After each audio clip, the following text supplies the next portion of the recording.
Welcome, everyone, and thank you for joining us.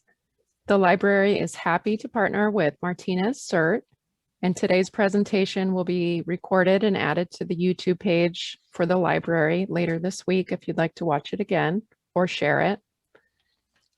Today's presentation is Drop, Cover, and Hold On, and it's about personal safety in an earthquake. And the speaker for CERT today is Stephen Andrews.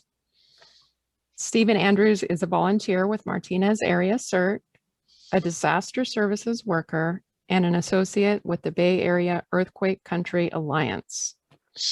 So Stephen, we've heard the phrase drop, cover, and hold on when talking about earthquakes. What does this mean? That's a great question. What does drop, cover, and hold mean?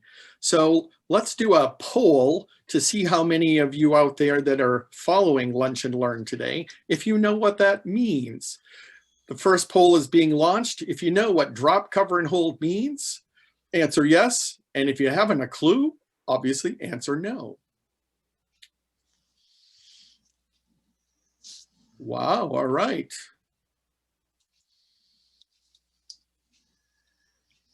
Excellent. We've got 100% saying we know what drop, cover, and hold is. Wow, you're making my job easy, but I like it. It's good that people are informed and know what drop, cover, and hold is about. Because so many of you know what this is about, we'll have an extra little surprise at the end of the presentation. We're going to practice drop, cover, and hold because you all know what that's about. Okay, so you all have seen the results. We can stop sharing that and we'll go on to our next slide here. And we want to talk about when we should protect ourselves. When is it necessary to drop, cover, and hold? Well, the most obvious thing is when we actually start to feel earthquake shaking, ground movement. That's the first signal that we need to hit the deck and get to the ground. Another reason we may want to use drop, cover, and hold is if we get an earthquake alert, an earthquake warning. And that would come from the shakealert.org or from myshake.org.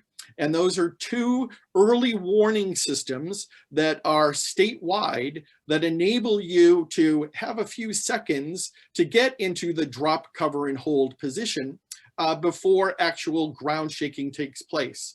And so you want to load Shake Alert and MyShake onto your phone, either Android or iPhone, to be able to get alerts in the event of an earthquake. It gives us a few seconds that can really be extremely helpful. The third one is when we do an earthquake drill.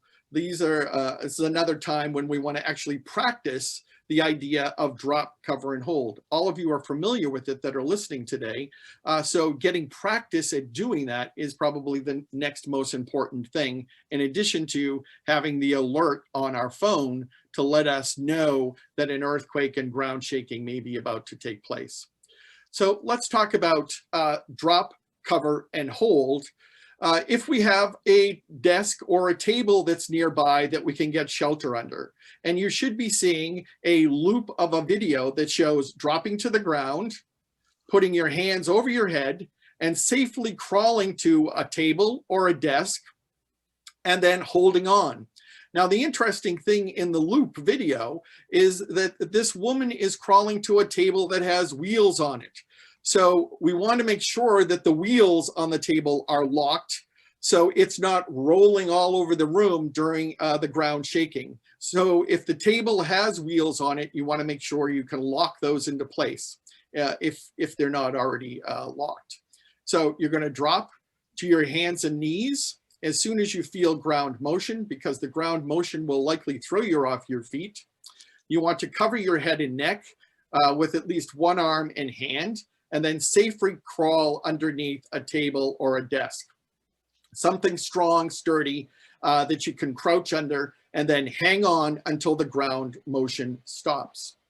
Now, if you don't happen to have a desk or a table nearby, we want to use another strategy, and that's if you have nothing to get under. Here you see she's crouching down, hand over her head and neck, and she's leaning against the wall. She's leaning against the cabinet. So if you don't have anything to crawl under, you want to try to find a solid wall. A solid wall is best. Put your hands over your head and neck, lean into the wall, and then hold on to your neck and your head until the ground shaking stops. Now, the situation may vary if you're disabled, for example, or if you have young children. We want to be able to adapt for your particular situation. So let's talk about what you need to do under a situation. Let's say you're using a cane. If you are using a cane and you're not able to get down on your hands and knees and then get back up by yourself, you do not want to drop to the ground. This would put you in a position of becoming someone that's injured or a victim, and we don't want to create that as part of a drop, cover, and hold exercise. If you're not able to get up under your own power, you need to use an alternate, either get assistance from someone else to help you, or sit in a chair and then tuck your hand over your head and your neck and ride it out in a chair or on a sofa. If you're in a wheelchair or you're using a walker, you want to lock the wheels, sit in place, stop in place, lock the wheels, and set the brake. You want to bend over in the chair or on a sofa, and you want to cover your head and your neck with your arms and hands, and you want to be able to hold on through the ground shaking. If you happen to have a book or a soft purse that you can put over your head, something that provides additional protection, you should certainly use that to help you from any kind of debris that may be falling off walls or being thrown around. Books in particular coming off bookshelves represent a real hazard during ground shaking. And lastly, it's a good idea for if you're in the workplace or at home, to talk to your colleagues or your neighbors and make sure that you have somebody that you can assist you in the event that an earthquake comes, and that they'll look in on you to see if you've been able to do your drop, cover, and hold, and if you need assistance getting out of the building after the ground shaking. For more details about helping folks with disabilities using drop, cover, and hold, there's the link there at earthquakecountry.org/disability. Now, let's go to our second poll here, Serenity, and let me ask, how many of you that are listening today have actually participated in a drop, cover, and hold shakeout exercise?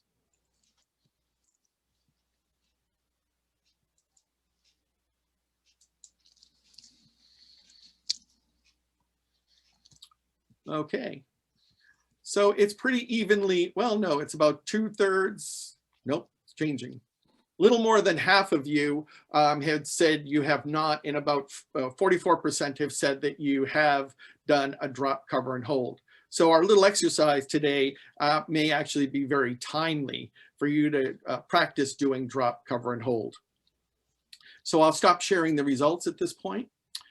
There we go. And do that. And let's talk about another situation that we have to or may have to adapt for. If you've got young children with you, or if you have an infant, drop, cover, and hold is going to have this added dimension because you've got other people that you need to be considering. So with children, let's say elementary school age children, they practice drop, cover, and hold in school, so they should be familiar with the idea. But if you're with them, you want them to drop, and so make sure that they are dropping, moving with you to some kind of cover, that strong table or desk, and then they want to crouch underneath that shelter with you. If you're with an infant, you want to be able to get the infant down to the floor with you, move safely to that shelter, and then you want to tuck the infant underneath your body. So your body is sheltering the infant. Make sure that there's enough space, obviously, for air and everything to get to the child, to the infant, while you're doing drop, cover, and hold. But you want to shelter their body from any kind of debris that may be moving around during the ground shaking. So adapting to your particular situation is something that you want to practice as part of your drop, cover, and hold drill. Another thing to think about associated with adapting to your situation is to look at your household and identify in your home 2 places in each room where you can appropriately do drop, cover, and hold on. So if you're in a bedroom, for example, an opportunity for drop, cover, and hold would be against a solid wall in the room, not necessarily under a window. A window may break during an earthquake, causing glass to be spread around. And that may cause injury when you're trying to crawl across the floor and find shelter underneath the table or the desk that's by the window. It's a good idea to mitigate that by moving the desk or the table to a solid wall so that you have good shelter in the event of ground shaking. Another thing related to finding 2 places in each room is we do not want to use a doorway for drop, cover, and hold. Doorways represent an additional hazard because the door can move during ground shaking. So you want to stay out of doorways and find solid walls, like in a hallway, for example, perhaps in a bathroom against a wall, or in a bedroom, living room, kitchen, where there are not doors that can fly open and toss debris around, or where there may be breaking glass. So look through your home and find 2 places in each room where you can safely do drop, cover, and hold. And let me ask you, with our third poll question here, how many of you already have 2 places in each room in your household where you can do drop, cover, and hold?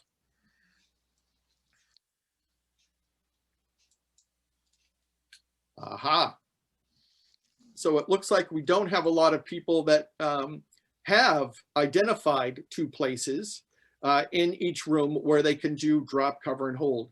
This is a really good thing to do because when the ground shaking occurs, you'll be able to react by finding those safe spots in each room and being able to get yourself under that cover. Okay, we'll stop sharing the question here. And we had 89% had no and 11% said yes. So sounds like that's something we all need to work on, is identifying places in the household, in each room, where we can adequately do or safely do drop, cover, and hold. A couple of other situations that I want to talk about related to drop, cover, and hold are, what happens if you're asleep when the earthquake happens and you're in bed? Well, it just happens to be that being in bed is a safe place during ground motion. So during an earthquake, if you're in bed, stay there. Pull the bedding up over your head, cover your head and your face, and use a pillow to protect yourself from flying debris, but stay there until the ground motion stops.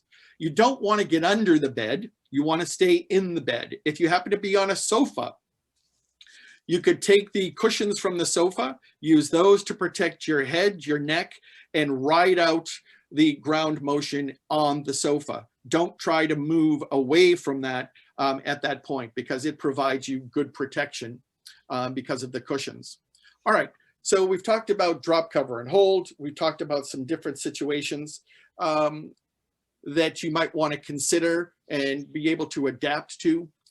Let's actually do a drop, cover, and hold exercise. So you see here in this graphic, there's a number of different images of people that are crouched over, head being protected with their hands, neck being protected. We have some that are in under a desk, some under a table. We've got one in a wheelchair. We have some that are in a classroom or in a meeting situation, and they're ducking and they're putting their heads underneath the chairs in order to protect themselves. Let's do a practice drill here of drop, cover, and hold. And this is a 60-second drill. Most earthquakes are going to be much less than 60 seconds. So by doing this, you can see how quickly you respond, and you can move to your safe, one of your safe places that you have identified in each room with your household. So the audio on the drill may be a little bit difficult to hear. I've got it pumped up all the way, or I'll do that. And we will go ahead and try this drill, and you'll get the idea of what the drill is like. Okay, here we go. This is the Great Shakeout, one of the largest earthquake drills ever. Practice now so you can protect yourself during a real earthquake. This is an earthquake drill. Right now, drop, cover, and hold on. Drop to the floor now. During a large earthquake, the ground might jerk strongly and knock you down. So you should be Take dropping, cover under something sturdy. to covering, protect yourself from objects that can be holding thrown across on. the room. Hold on to your shelter until the shaking stops. If you can't get under something, stay low and protect your head and neck with your arms. Now look around. What objects might fall or be thrown at you that you should secure in place before you You're near the ocean during an earthquake. Cover and hold on. Then quickly walk to high ground after the shaking stops. This drill is over. Visit shakeout.org for simple steps to help you survive and recover from a major earthquake. This is Okay, so hopefully you got an idea of what the drop, cover, and hold, the timing of it by virtue of the drill. It's something that you need to practice. Hopefully some of you were out there and you actually did the drop, cover, and hold while the drill was taking place. They had that simulated ground shaking sound effects in the background there. When the actual thing happens, you're not likely to be able to stay on your feet. So the more that you practice this, the better off you're going to be. Practice it together as a family, practice it with your neighbors, colleagues in the office. It's a good idea to do that. And finally, I want to encourage you all to participate in the annual Shakeout drill done throughout the state of California every October. And you should go to shakeout.org, register your family, register yourself, your neighbors to participate in the drill, because it's good practice, at least on an annual basis, to keep your drop, cover, and skills up. With that, Serenity, what have we got for questions in the chat? Thanks, Stephen. So we do have a few questions. The first is, do you have to cover your head with your hands if you are under a table? Yes, it's a good idea to cover your neck and your head, even though you're under a desk or a table. In the event that something else in the room, a large light fixture, for example, or a bookcase that hasn't been secured to a wall, falls onto that desk or table and should actually affect the integrity, the structural integrity of that, you still want to have your head and your neck tucked, even though you're under some piece of shelter. That shelter is certainly going to help your chances with debris flying all around the room, but you still want to be in that tucked position. The tucked position also helps us protect our internal organs by bending over and being crouched with the head and hands tucked into that tight position. We're protecting ourselves or the maximum amount of our body under that shelter. We don't want to be up looking at the underside of the desk or the table during the ground motion. I should also add that during the tuck position, you should close your eyes. And if you can, you should try to put one hand over your face to protect from dust, the inhalation of dust material and particulates, if you can do it. But being in the tucked position is certainly the most important. What's another question we've got? Okay. One person did ask, what if you are in bed, which you did cover? Stay there. Yeah. And Hide then under those covers. Pull that pillow over. next question, what if you are in the bathroom or shower? Yeah, so if you're in the shower, the best thing to do is, because the ground shaking is going to drop you to the ground, if you can, shut the water off, stay in the tub, stay in the shower, get into that crouch position, hands over the head, head tucked, and lean against the wall in the shower, because the shower wall is solid. Most of them don't have windows, or typically don't have windows. So lean against the wall in that tucked position and ride out the ground shaking. The tub, or actually being in the shower, is not an unsafe place to be, as long as you've been able to shut the water off and you're not going to scald yourself or something. So stay there. If you happen to be on the loo, you would want to get off the loo and get onto the floor and get into that tuck position. Maybe lean against the tub or against a wall that's in the bathroom. But again, look in your particular situation, your residence, and in every room, find 2 places where you can successfully do drop, cover, and hold. And when you're doing that, it may mean, hey, I need to rearrange some of my furniture. I need to reorient how my bathroom is in order to successfully survive severe ground shaking. There's a 72% probability that within the next 30 years, so in most of our lifetimes, we are going to have a major seismic event in the Bay Area. And drop, cover, and hold on is a proven way to protect yourself during violent ground shaking, or really any ground shaking. We're going to have a lot of intermediate earthquakes between now and the big one. And so drop, cover, and hold applies to those as well. Do we have any other questions? Yeah, actually, on that note, someone said, I usually freeze during an earthquake to see if it's going to be strong. How do we know when we really need to do this? So the answer to that is you need to do it with every earthquake. There is no way for you to know whether an earthquake is going to be strong or not. And you should anticipate that any ground shaking is going to be severe and potentially violent. So when you feel ground shaking, you need to go to drop, cover, and hold on.